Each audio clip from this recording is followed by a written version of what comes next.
Welcome to Transforming the Toddler Years, a Core 4 parenting podcast for conscious, cycle-breaking parents ready to turn toddler tantrums into teachable moments.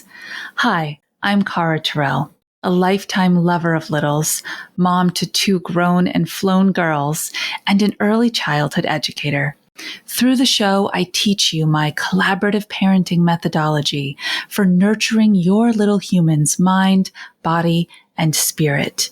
Because how you connect and collaborate in the first 5 years is how you raise happy, healthy kids who grow into the best version of themselves and find true success in school and life. But before we dive in, I would love if you could do me a favor. Could you scroll on down, rate the show after you listen, and leave a review, ask a question, suggest a topic. This will help me know how to better serve you, who to bring in. It will also help friends find us, other moms who need to be hearing what we're talking about together.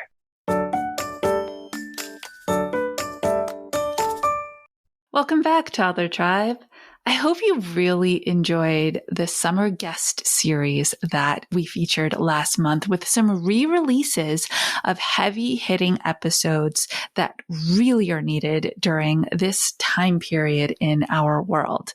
I got such great feedback that I decided to do some solo re-releases of my own. As we move through the end of July and through the month of August, the idea of back to school starts to hit us in every way, whether that means you have a toddler that is trying preschool for the first time, you're moving your toddler from preschool to kindergarten, or you are schooling in other ways.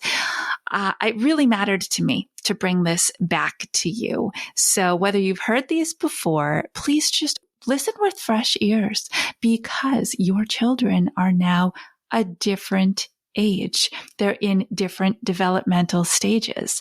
And so what you hear might land differently.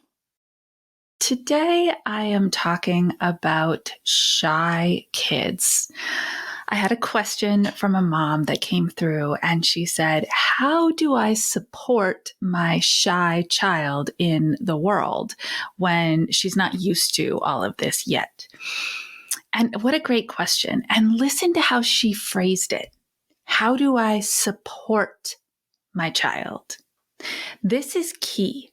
Recognizing that social anxiety is off the charts for our 2, 3, 4-year-olds right now. They're a demographic that we don't usually associate with high levels of social anxiety. But if you think about how old they were during the COVID shutdown and how limited their options were for practicing social interactions that felt safe and in small enough doses, it makes a ton of sense. Personally, I am a very outgoing human being. I think you can tell that. And I struggled to re-engage those first few months when the world opened back up. So if you have a little one who you're just so excited now. You're like, yes, we can go to the rock climbing class and awesome. We can do the swimming and we can meet our friends at the park on the weekend. And right. I mean, the world's been open for a while, but your child, your toddler is just reached kind of that developmental place where all of a sudden they have friends and getting together with them out in the world makes sense because they met at preschool, all these things. If you're so excited for these experiences for your kids, I get it. I really get it. But they aren't. For them, it's a lot of work, particularly if you have a child whose nature is quiet, reserved, introverted to begin with. Now you've got the 1-2 punch. So how do you best support your child? Well, there's a number of ways you can do this. First, pick your places and spaces carefully. a birthday party for the 3-year-old from preschool who she has a very minimal relationship with that's going to be at the Chuck E. Cheese where it's really loud and overwhelming and the sensory input will just be too much, maybe you don't go. Maybe you think to yourself, who is my child? What are spaces that she can be successful in? I don't think this is one of them. And right now she's working really hard to learn how to be in social spaces like that. So we're going to leave that one. I'm going to give a no thank you to that one. But it's hard to do, right? It's hard to say, no, we won't be able to make it.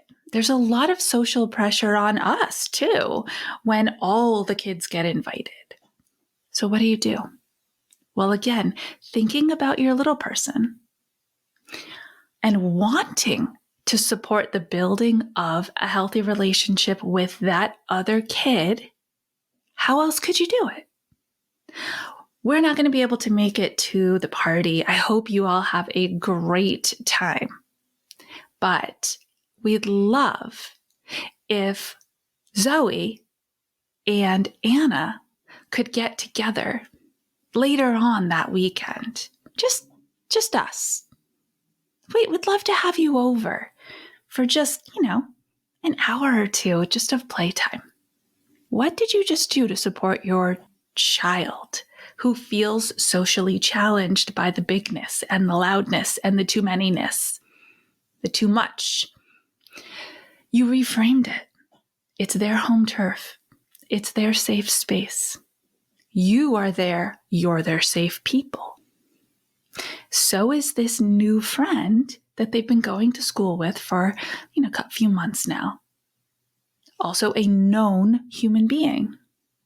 You can support and scaffold successful social interactions in that space, and that's the best place for her to start.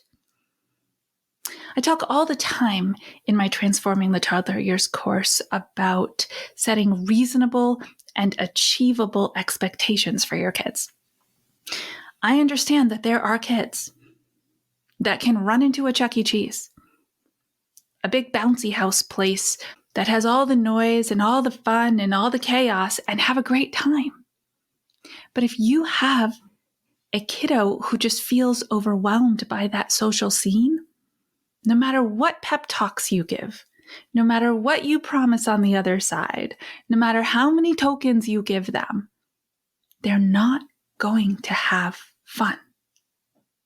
And what is the point of being social with others? It is to engage. It is to have fun. It is to feel safe inside the setting. So for socially challenged kids, this is going to take some practice and some scaffolding, right? That safe space that you've created at home where Zoe came over, and you've done this a couple times. And then Zoe's mom says, hey, next time, do you think we could do this at our house? And Anna says, whoa, that's different. You say, yeah, that is a little different, isn't it? Her house, her toys. I wonder what her house looks like. I wonder what toys she has. I wonder if she has the same potty that you do. Start wondering about the next place that you're going to take that social interaction. Right? It's that comfort zone mastered. What's that next ring, that next level, where it's still going to be a little bit of work, but you can do it. She can do it. You can hold that net still, support her, but she can do it. You're not headed to Chuck E. Cheese anytime soon.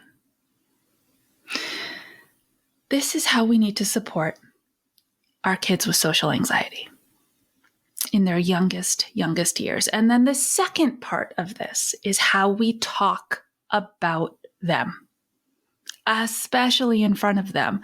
But if you can just get in the habit of talking about your kids in such a way that you're not labeling them, you are explaining them. Here's what I mean. Oh, Anna's just really shy, right? We're not going to apologize for her. We can't make it to the party. Full stop. Not, we can't make it to the party because Anna is such a shy kid. Nope. You don't need to explain why you can't make it to the party. You just won't be able to. And then in front of Anna, you're not saying, she's so shy. It takes her a really long time to warm up. You're saying, Anna, you don't like big places, do you? There are too many noises and it makes you feel kind of uncomfortable. It's hard to have fun in places where we don't feel comfortable. Making friends is a lot of work. I will help you, and we will do it in a space that feels good. And then if you have this kiddo, I love Anna, we're going to keep going with her, and you have to go somewhere. It's not a choice. It's a Christmas party. It's a family event. It's a wedding, and you know it's going to be triggering and way beyond what she's ready for. Prep her that way too. Just tell her the truth. Don't hope and wish and pray it's all just going to go okay. Give her the tools she needs to feel supported. Anna, we're going to Auntie's wedding, and there's going to be a lot of people there. There will be music. Might get loud sometimes. Lots of people, music. There's also going to be a lot of people there that you know and love. If you start to feel totally overwhelmed, how about we come up with a signal? Something you can do to show us, mom and dad, that you need to take a break. I mean, sometimes I have to take a break too, right? Sometimes it just gets to be too much. I wonder what that signal could be. Depending on the age of your Anna, see if they can help provide it for you. What do you think that signal should be? What would you like to do to show us, I need to take a break? Whatever it turns out being, the yanking on the pant, the popping on the nose, the booping on the nose, that's a really great way to come up with someone, just to your mom or your dad, and be like, boop. Like, oh, excuse me for just a second. I think Anna needs me. And make the plan. When you do that, I'll know that we need to go sit in the car for a few minutes and do some quiet breathing. I'll know that we need to move indoors and take a break. Whatever it is, it's your setting. You're going to understand those particulars. But when you set your child up to be able to listen to their own body, their own heart, and their own mind, and then in that moment communicate with you, maybe not even with words, that they need some support in order to continue that environment, you have anchored into every single human connection point. Every single one. That trust, that respect, that honesty, and that listening in the communication space of, I hear that you need me right now, and I will be there for you. This is how we support our socially anxious children right now. And yeah, it's a lot of work. And they're probably going to need you a whole lot more now than they do as time goes on. But if you can show up for them and normalize that this is hard, and just because Joey can do it doesn't mean they should be able to yet. Be on their journey, on their timeline. And the two of you will take an incredible ride together. Until the next episode, stay mindful and proactive as we transform the toddler years.